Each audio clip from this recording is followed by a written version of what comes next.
What error in 1954 changed Christian eschatology about the rapture, maybe forever? It's an error that has affected the end-time beliefs of millions. It's an error that has inspired the publication of hundreds of books and thousands of videos, and even a couple movies. And it is an error that most of its famous proponents refuse to debate or discuss with anyone who disagrees. That's why we have to talk about this today, and we're starting right now.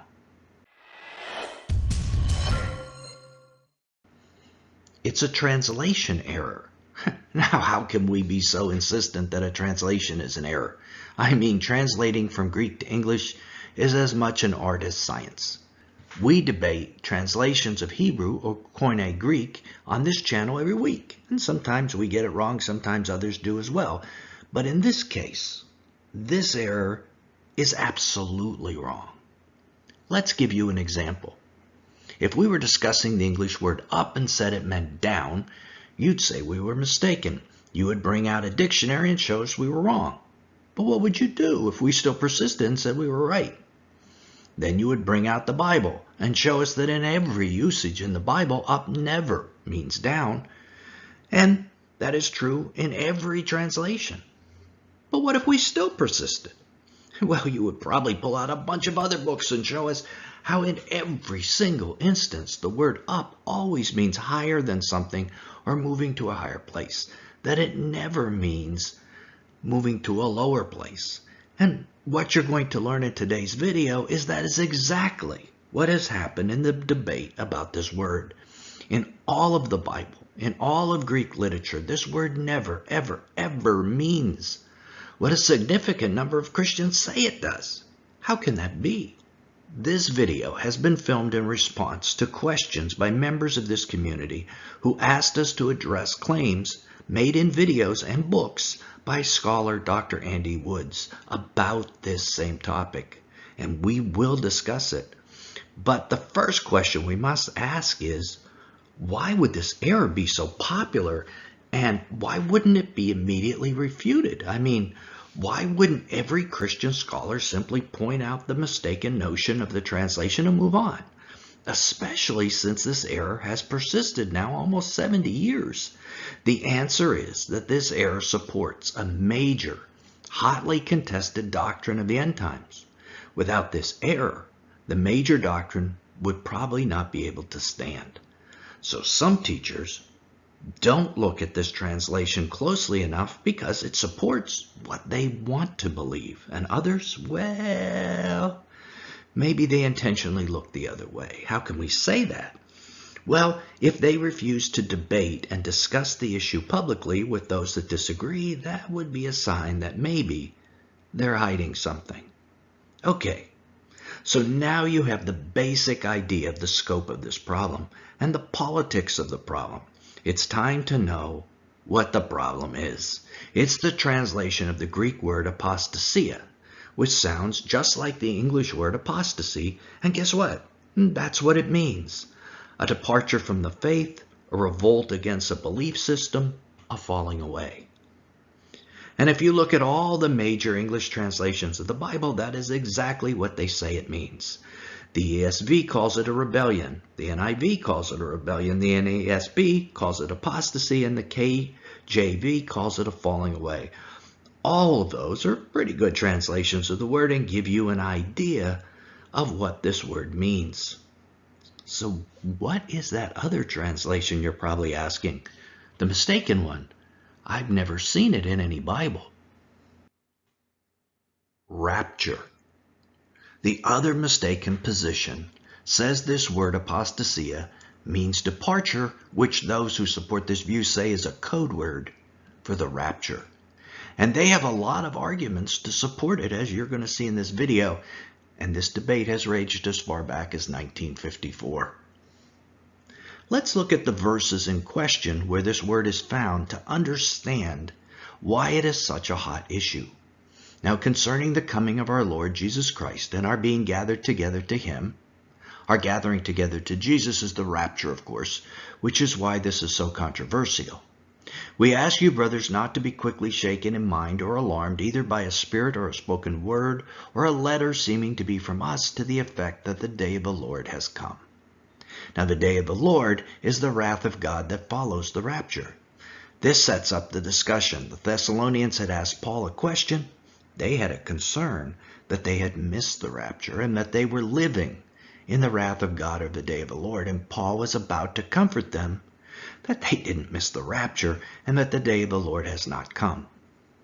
Let no one deceive you in any way. Paul is very concerned that people will deceive intentionally or unintentionally about this issue, the timing of the rapture, and hasn't that been true? We have at least 4 major theories of when the rapture happens. All 4 can't all be right. For that day will not come. That's the day of the rapture, unless the rebellion comes first and the man of lawlessness is revealed, the son of destruction who opposes and exalts himself against every so-called God or object of worship, so that he takes his seat in the temple of God, proclaiming himself to be God. So Paul is telling us the signs that must take place before the rapture and the day of the Lord can happen. He says that day, the day of the rapture and the day of the Lord that follows it, will not come unless these 2 signs come first. Now you're beginning to see why this is such a big issue. And it hinges on this one word, apostasia. If that word means departure or rapture, here is what the verse would say. That day will not come unless the rapture comes first, and the man of lawlessness is revealed. And this would be totally consistent with a pre-tribulation rapture position. One of the 4 main theories we talked about, it would say the rapture comes before the revealing of Antichrist. However, the word means rebellion. It doesn't mean rapture. It means apostasy. It means falling away, as we see in all the major Bible translations. And if it means what it really does mean, the verse would read, "For that day will not come unless the rebellion comes first, and the man of lawlessness is revealed, the son of destruction, who opposes and exalts himself against every so-called God or object of worship, so that he takes his seat in the temple of God, proclaiming himself to be God." In this case, the passage would say that the rapture and the day of the Lord that follows it could not take place until after the revealing of the Antichrist, when he sits in the temple of God and proclaims himself to be God. That is a big problem for those holding a pre-tribulation rapture position, obviously, because that event, when the Antichrist sits in the temple of God and proclaims himself to be God, happens at the midpoint of the 70th week. If the rapture doesn't happen until the midpoint of a 70th week or later, it cannot be a pre-tribulation event. So the 2 camps up to this point agree to disagree. One says it means up, one says it means down. Which is it? We already have seen that the Bible translators say apostasia means rebellion. But what about its other uses in the Bible? The word is used 5 times in the Old Testament Greek Septuagint and twice in the New Testament. And in all 7 biblical uses, it means rebellion. What about in Bible dictionaries? Here's what the Bible Lexicon Strong says about the word. Usage, defection, apostasy, result. Okay, that's what we've expected. Again, it says the word means rebellion or apostasy. But what about its use in Greek literature of the time period? Maybe there is an occasional time when it means something else. Well, a pre-tribulational rapture scholar, Dr. Paul Feinberg, decided to find out. He examined all the usages of apostasia in surviving secular Greek literature in the 300 years surrounding the writing of 2 Thessalonians. Here is what he found. If one searches for the use of the noun apostasy in the 355 occurrences over the 300-year period between the 2nd century BC and the 1st century AD, one will not find a single instance where this word refers to a physical departure. Wow, that is very significant, because this finding hurts Dr. Feinberg's original position of a pre-tribulation rapture. But obviously, Dr. Feinberg loves the truth more than his position. Good for him. You may not know it, but it was this very point about apostasia that caused me to change my position from that of a pre-tribulation rapture, which I believed back in the 1990s, to my current position of pre-wrath. So, all major Bible translations say the word means rebellion. All references in the Old and New Testament say it means rebellion. The major Bible lexicons say it means rebellion. And in all of Greek literature, in the 300 years surrounding the writing of 2 Thessalonians, it means rebellion. How in the world did anyone think it meant something else? Well, this brings us to 1954 and the big mistake that changed our society's view of the end times. In that year, a scholar, E. Schuyler English, a prolific author of history books and Bible books, wrote Rethinking the Rapture. While researching this book, he noticed that the word apostasia was derived from a Greek word that does mean departure. Dr. English put two and two together and said to himself, at least likely said to himself, if this word is derived from a word meaning departure, then maybe it means departure as well. And this concept is what he wrote in his book. And since the rapture is a departure of sorts, he figured that maybe it was a code word for rapture. This idea was then picked up by Dr. John Walrood, past president of Dallas Theological Seminary, who ran with this idea in his 1957 book, The Rapture Question. After that, the Dallas Theological Seminary, probably one of the most prominent seminaries in the world, began to favor pre-tribulation rapture, as did much of the Southern Baptist Convention, etc. All because of a translation of one word.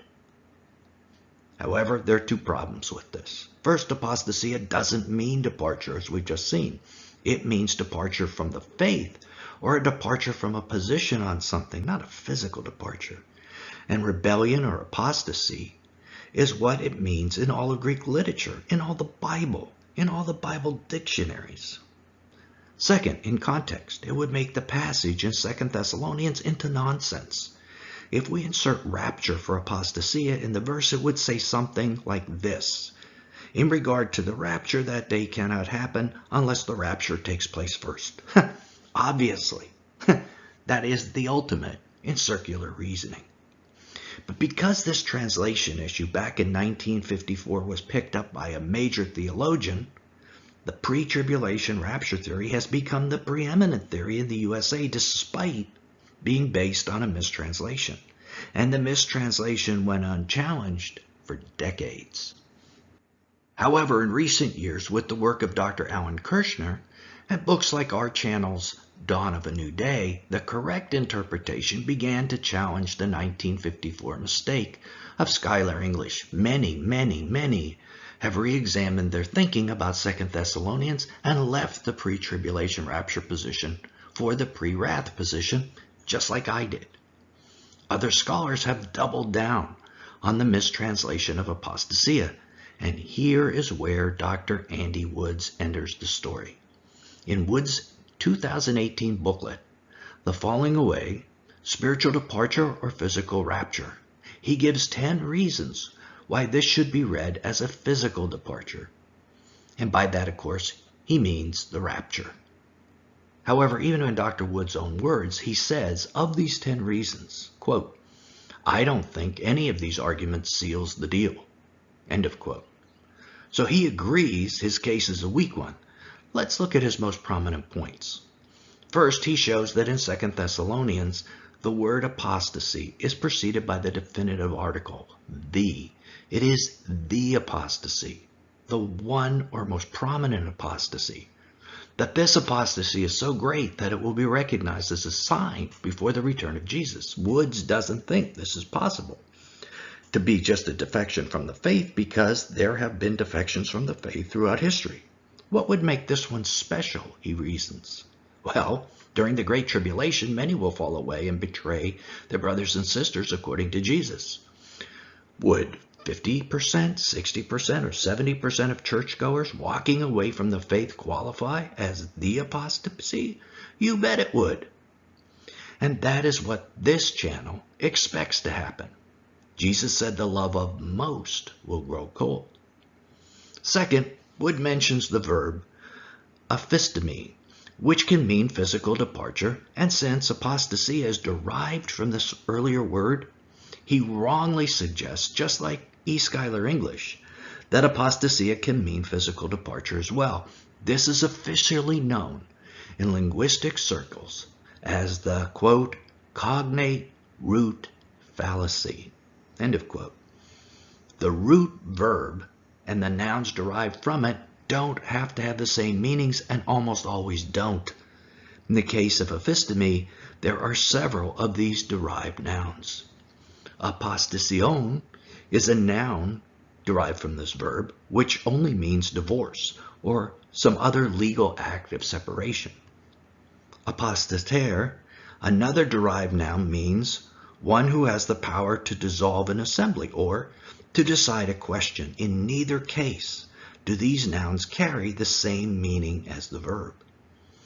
Wood also claims the word apostasia can in some rare instances mean physical departure, and he quotes a classical Greek lexicon, not a Koine Greek, but a classical Greek lexicon, Liddell and Scott, to prove it. And guess what? There is a single usage 600 years after the resurrection of Jesus that uses apostasia as a physical departure. 600 years is a pretty long time. Words can change meanings in 600 years. For instance, in English, the word awful used to mean filled with awe. Cute used to mean quick-witted.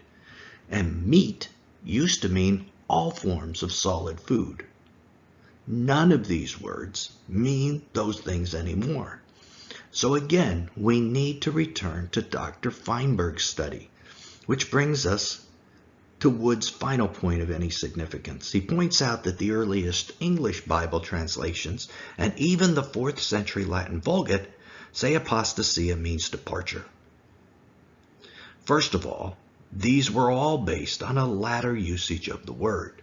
What matters most is what it meant back in Paul's day, what Paul thought it meant, and Dr. Feinberg has shown it never meant physical departure back at that time. There is also a bit of disingenuousness about Wood's discussing this. For instance, when Jerome translated apostasia into Latin, he used the Latin word decessio, which can mean physical departure or it can mean apostasy. It can mean either. This is what Woods latches onto. But what he doesn't tell you is that Jerome wrote about this very subject and explained what he meant when he translated this word apostasia.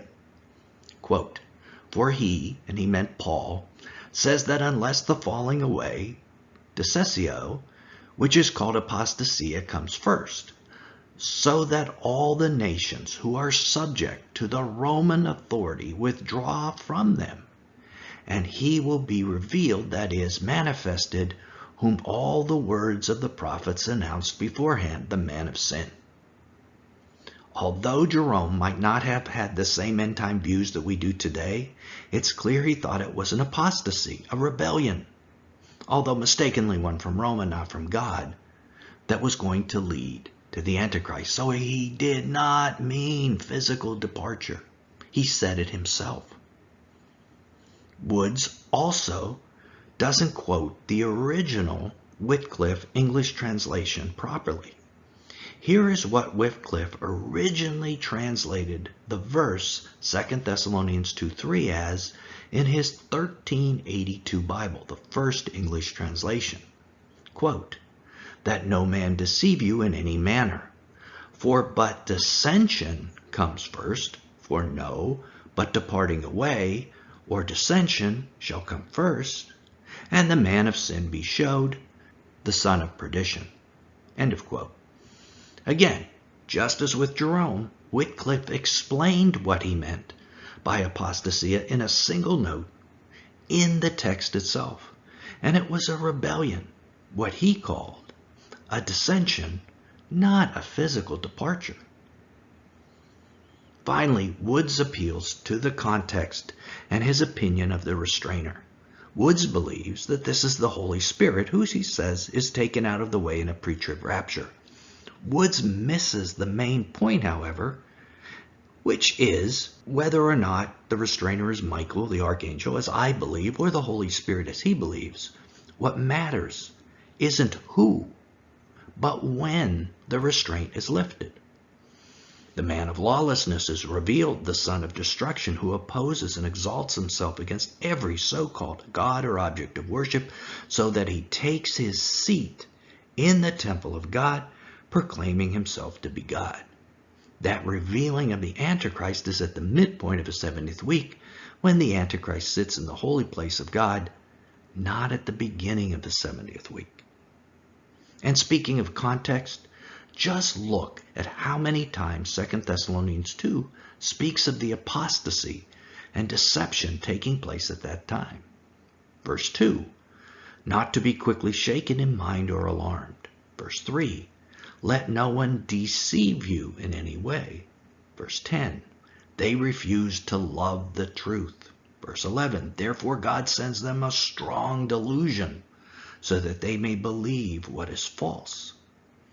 And also, it speaks of our point, which is that we are to stand firm in the faith instead of being deceived, through sanctification by the Spirit and belief in the truth. Verse 13, verse 15, stand firm and hold to the traditions you were taught by us, either by our spoken word or by our letter. Which brings us to our final point. So what? Does it really matter that Woods and his colleagues are mistaken on this one point? You might not think so, but look at what Paul writes about in this very chapter.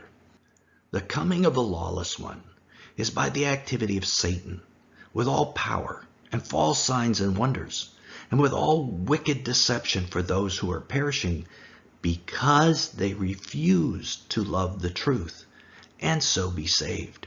Therefore God sends them a strong delusion, so that they may believe what is false, in order that all may be condemned, who did not believe the truth, but had pleasure in unrighteousness. Those who refuse to love the truth are those that fall away. This point may seem unimportant, but refusing to love the truth that the Bible clearly presents in the word apostasia, just to support a Bible doctrine, the pre-tribulation rapture, despite mountains of proof against this mistake, appears to be a refusal to love the truth. Now, we are not saying that Dr. Woods or Dr. Thomas Ice or any other teacher will fall away in the Great Tribulation. We certainly don't think so, and we certainly pray not. But there is a risk when any person believes a theory or doctrine when the Bible directly refutes it. When love of a theory exceeds love of the truth, it is dangerous. And in this case, the truth that was ignored is that Christians will face the Great Tribulation and the Antichrist before the rapture. Click right here to keep watching and learn why this idea that there aren't any signs or events before the rapture is a great danger to the church. Till then, this is Nelson, and I'll see you there.